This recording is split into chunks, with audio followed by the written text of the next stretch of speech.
Hey, what is up guys? Maddie from the Toasty Bros, and I'm back with another keyboard review. In this video, we are going to check out the Firerose MK3 from 1stplayer, a full mechanical keyboard at a price tag of only $44. Is it worth your consideration? Let's talk about that.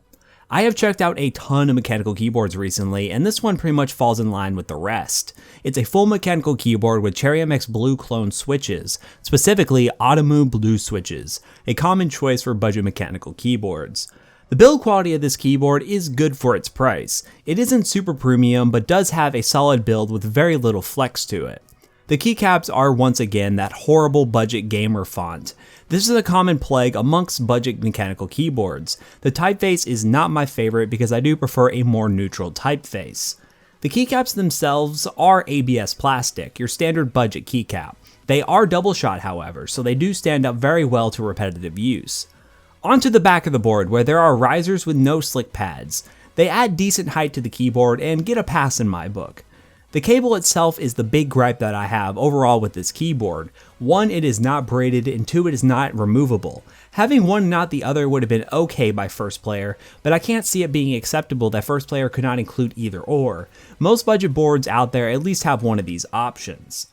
So how does it feel to type on this board? Well, basically, it's what you think. It's very clicky and resembles Cherry MX Blues very well.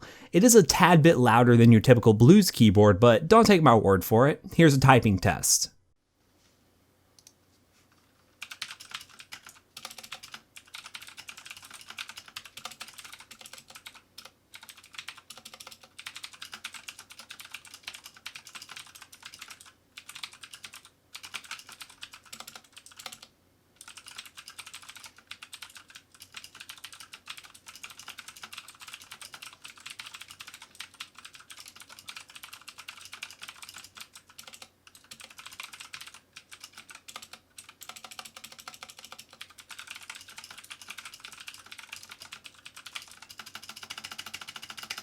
As for lighting, you get a chroma marquee setup with a few lighting modes. The manual says that if you hit function plus scroll lock, you can change between the modes, but actually after messing around with the keyboard, it appears to be function plus insert to change between a couple modes.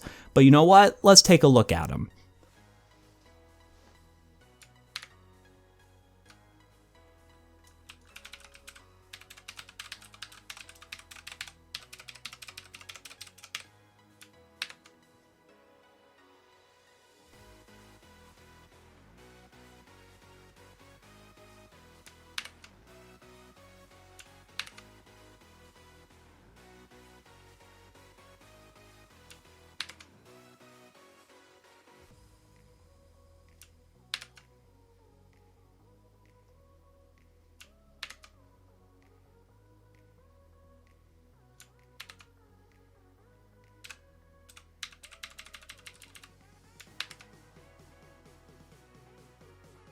So what do I think of this board? Well, for under $50, it does the job.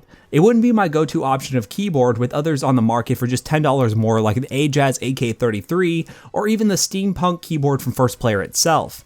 That would pretty much be the better choice for the money in my opinion. But nonetheless, if this board appeals to you, you can't go wrong with it for the money.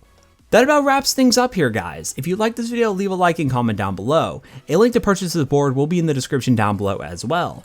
If you haven't already, feel free to like, subscribe, and check out our Twitter for more content from the Toasty Bros. Hope to see you all in the next one. Peace out.